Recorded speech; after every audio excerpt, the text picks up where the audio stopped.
এখন আমি বুঝাবো হচ্ছে প্রিয় খাত এই শব্দ দিয়ে।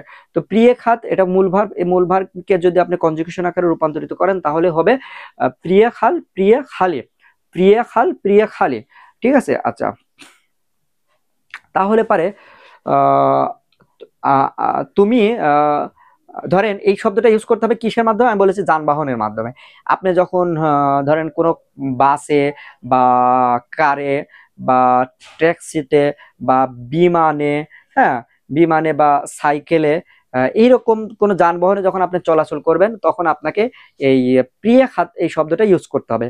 ঠিক আছে, তো প্রিয় খাত যখন আপনি কোনো যানবাহনের আগে কিন্তু না এই প্রিপোজিশনটা ইউজ হয়। না মানে কি প্রিপোজিশন, ইংরেজিতে যেমন ইন বা এট প্রিপোজিশন, ঠিক আছে, তো রাশিয়ান ভাষাও না শব্দটা প্রিপোজিশন। তো কোনো যানবাহনের আগে আমরা না প্রিপোজিশনটা ইউজ করব। ঠিক আছে, যখনই না প্রিপোজিশনটা ইউজ করব তখনই যে মূল যে নাউন, অর্থাৎ আপনি মাসি না বলেন, তাক্সি বলেন, তারপরে হচ্ছে মিত্র বলেন, তারপরে ভিলাসিপিয়ত বলেন, সামালিয়ত বলেন, এগুলো একটু চেঞ্জ হবে।